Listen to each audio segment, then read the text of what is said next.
Welcome to Test, ladies and gentlemen. I know you guys like my dance. It's like from the 60s, the flower power era, you know. Anyways, so we are playing the American Cup. Wesley and Fabiano Caruana just got done playing their third game. So the first two were classical games, and then they're going into like a rapid tie-break situation. So this is a really nice game, if I do say so myself. I kind of watched it somewhat live. But anyways, man, all of our people that are coming from the Philippines, I would say mabuhay. Kumusta na aking magkaibigan? Maraming salamat po sa nanonood ng aking mga video. Masaya ko makita kayong muli. Really nice to see you guys again. Appreciate it very much. Yeah, man. So if you guys are ready to go, son, like I said, this is the third game they played together. Classic matchup between these two. But let's get it rolling. Yep. All right. So we got the move E4. We got E5, knight to F3. We got knight to C6, bishop to B5. One of the oldest known openings in the game of chess. The Roy Lopez, and we do have what is known as the Morphy defense. Now, I'm not really sure. I mean, of course, probably it was played before Morphy, but it's attributed to like the most famous player. But I don't know what they did before this A6 move. I don't know if they just kind of left the bishop alone, just started developing some other pieces, or, you know, they played some real kamikaze type chess back in the day. But like I said, we do see A6. We got bishop to A4. So not going into the exchange variation. Knight goes to F6. We got castles by white. And then we have the move B5. And as I always tell you guys, anybody that's watched my videos, you are not dropping this pawn. Because after this pawn, you basically have two options. Either D4 immediately or rook to E1. If you do see D4, pawn taking D4, rook to E1. I mean, the knight is a little bit suspect. So you kind of have to go through a lot. You know, to kind of save the knight. So, you know, you are not dropping the pawn. But like I said, we do see the move B5. We got bishop down to B3. We see bishop to C5. We got the move A4.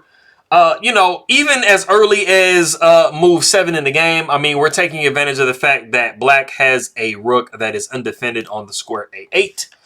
So we do see bishop to B7, just protecting our rook. We got D3, so now we are protecting the pawn, and black really kind of needs to get castled, so we see castles. We got C3, creating a little bit of space for this bishop. You know, the bishop is usually best placed here because it does affect this H7 square, which, as you guys can see, the F7 square isn't as vulnerable in this position. So we do see D6. We got bishop to G5, H6, bishop takes F6, queen takes F6, and then we do see the move bishop to D5, and then we have the novelty of the game, which is rook A to B8. Now, you can always leave the rook on A8, and then after some trades and stuff like that, whenever, you know, if the rook was to take, you take back with the rook, and you're not, you know, getting messed up on this open file, putting a lot of pressure on this knight. You know, you can always move it to rook to B8. So we do see the move B4, very common move, just backing the bishop up, creating a little bit of space for yourself on the queen side. Bishop goes back to B6. We got knight up to A3. Pawn takes A4, we got knight to C4, and then we have the move knight to E7. And if you guys notice, I mean, white has definitely, you know, kind of created some weaknesses in black's position. They have doubled isolated pawns, and if you don't really do what you need to do, this pawn or this pawn can become a weak backward pawn for black as well. I mean, if the knight takes here, you know, then you are looking at a backward pawn and some, you know, isolated pawns. Well, yeah, somewhat isolated. But you see what I mean. So the bishop does take on B7. We got rook taking B7. And then we do snap this pawn off the board. And we have started to put black in a defensive position. So the rook goes to A8. And I'm going to tell you this. You know, these are the positions, you know, that I really, really love playing in. You know, when I'm playing somebody and I start to see them make moves that just purely defend the position. Like, they're not thinking about what they're doing on their own. They're just like, okay, he's attacking me. I got to defend that. So it's like when I'm controlling the game and I'm dictating the direction of the game, I love that, man. I think all you guys do too. Because basically, I mean, you're playing your opponent. You're not letting your opponent play you. So we do see the move queen to E2. We got queen to E6. We got rook F to A1. And then we have rook B to A7. And you see that basically black is just only purely playing to defend their position in this situation. Because they have this isolani pawn on A6. So we do see rook 1 to A3. You know, we're getting kind of close to Ali Ekin's gun. You know, if this queen comes over here, it might be lights out. So we do see knight going to c6, and it's never a bad thing to create some lift for your king. So we got g3, we got a5. Like, you literally have to make this move at some point because your pawn is just a sitting duck on a6 if you don't. So we do see pawn taking a5, knight taking a5, knight taking b6. You know, why not get rid of the bishop? I mean, the bishop was actually pretty good on this diagonal. So you are trading a less good piece for a good piece. So the pawn does take b6, and we just redirect our attacking of a different weakness. So we do see rook over to b4. We got rook down to a6. We got rook up to b5. Knight goes back to c6. And now Caruana is pressing the issue because you don't want to allow black to completely take over that file. So we do see rook taking a6, rook taking a6, king going up to g2, making sure we don't get checked on that back rank. The knight goes back to e7. We got queen up to e3. And we are double attacking this pawn here on b6.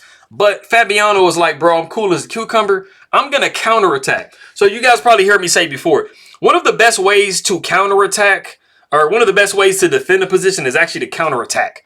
So instead of saying, okay, I'm going to, make another move to try to defend my pawn, let me make a more active move, and that's what Caruana does. So he does make the move rook to a3. Now, instead of caring about his pawn, he's just counterattacking this pawn. Also, one of the things that white really kind of wants to do in the position is push d4 and create them a nice little pawn center right here and attack these backward pawns. Or isolated pawns, when you get to that point. And this is what rook to a3 is preventing. So it's doing a lot, this move here. So we do see the move c4. You got to be careful, of course, because you cannot push d4 in this position here. And that's what I was saying, rook to a3 was preventing. So, I mean, going back to what we had, we did see the move c4. We got knight back to c8. We got knight to h4. We got g6. Knight goes back down to f3. We got king to g7.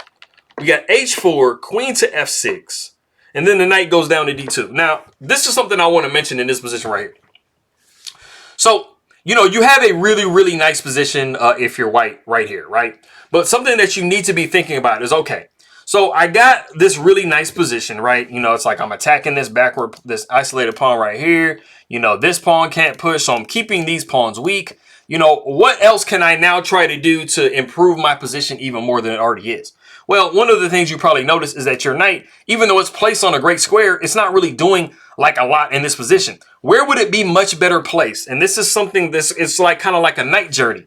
Well, knight going down here and then going down here, going up here to d5. You see how these Hikaru arrows I'm drawing? So basically, the best piece to blockade a pawn is going to be a knight. And then also from this square, it can add a lot more pressure onto this b6 pawn and just tie black down even further. So that is what Wesley So is working on doing right here. Knight goes down to d2. We see rook up to a5. You kind of want to get this piece off the board, but I mean, it's a good attacking piece for this pawn, so you retreat it. After rook goes back to a3, we see knight down to b1. Rook to a1. We got knight to c3, queen to e6, and then knight to d5. And this is what I was telling you guys before. Like, this maneuver was like screaming to be played. And like I said, I mean, you have a lot of pressure on this pawn now from all different angles. So that is, this is like really kind of like a workshop in how to play against like an opponent's weaknesses. You have this good position, but sometimes people don't know, like, why do I have this good position for? Well, basically it's because white doesn't really have a whole lot of weaknesses that black can get to. And like I said, black is basically, this knight is literally just tied down to protecting both of these pawns. This is really a knight that's rim on the grim. You don't want that. So we do see queen down to g4, trying to get some activity rolling. I mean, you kind of getting into, white's kitchen just a little bit. The knight comes down to c3. We see rook up to a3, queen down to d2, rook down to a1. We got knight up to d5. Rook goes over to d1, attacking the queen. The queen goes to c3. You got rook to a1, knight to e3. You're like, bro, I don't like your queen right there, so just kind of move it out of the way kindly. So the queen does retreat back to d7. And we have actually reached a position. There's a really nice move that Wesley So finds in this position. And it takes advantage of something that black is not taking care of. If you want to go ahead and pause the video and see what move Wesley So plays here, go ahead and do so.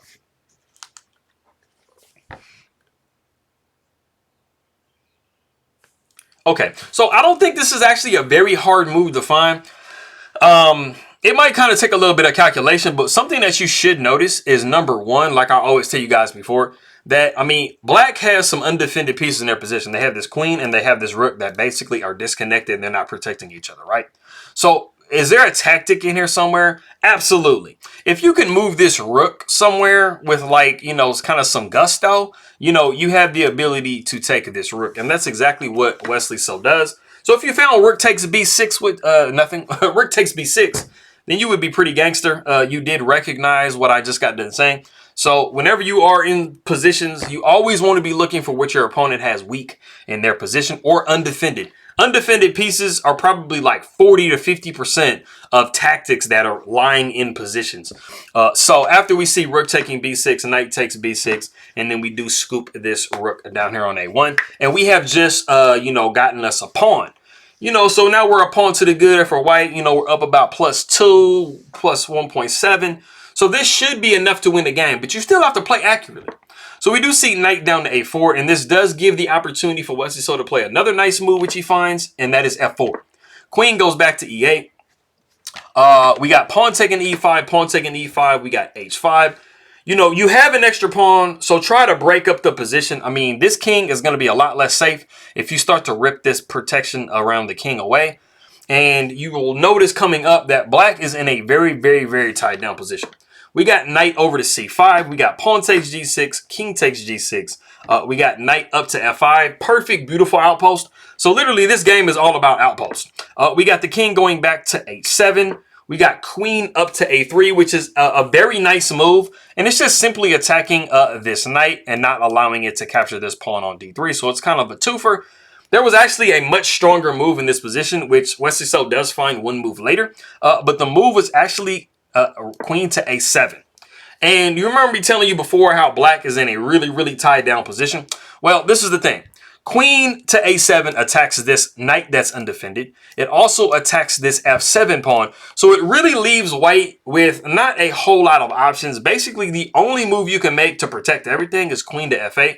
So you always, it does make your, you know, job way easier, you know, when you do put black in positions to where they have to find like a one move. It makes it pretty easy to calculate. But after we got queen to f8, a knight comes up to e7. And I mean, you are on the verge of losing this knight because now this queen is disconnected from the protection of it with the knight being in the way. So it is suggested to go knight takes b3. Immediately we go queen to d7, knight going back to c5. And then you would go queen to f5 with check. And the king only has 2 squares to go to.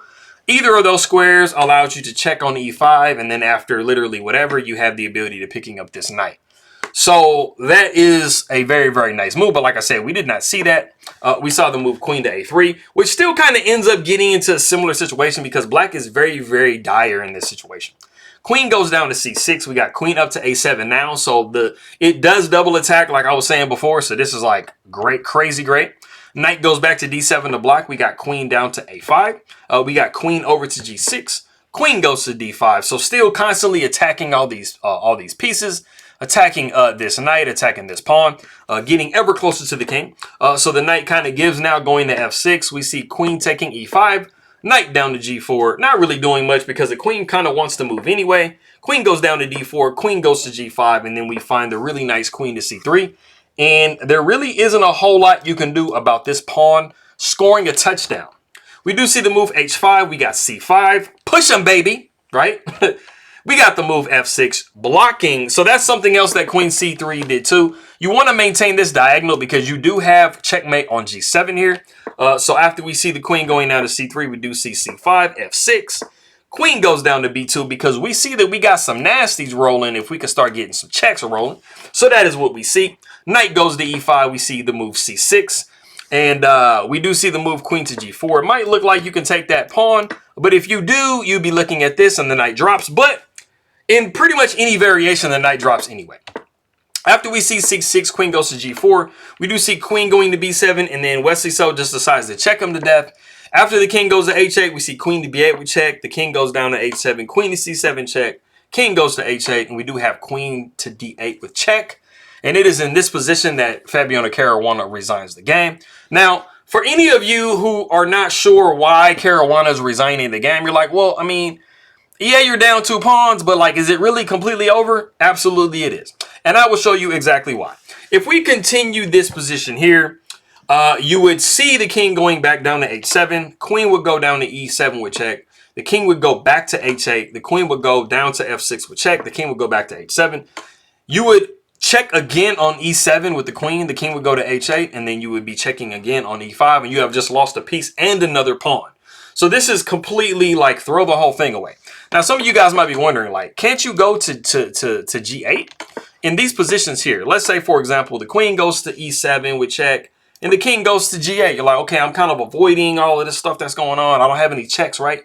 The problem is you're going to see this move right here, and you're going to be like extra sad because you are forking the king and the queen. So that is why you see in all of these variations that the king constantly avoids g8. You don't want to do that. So like I said, it was in this position that Caruana resigned the game, and Wesley So won one of the tiebreak games. So we are waiting to see if he wins this next game, and then he'll have all the marbles, and he will advance and go on and be merry. But anyways, that is that game. I appreciate you guys very much for stopping by. Maraming salamat, aking kaibigan. Makito tayo mamaya, and I'm going to see you guys next time.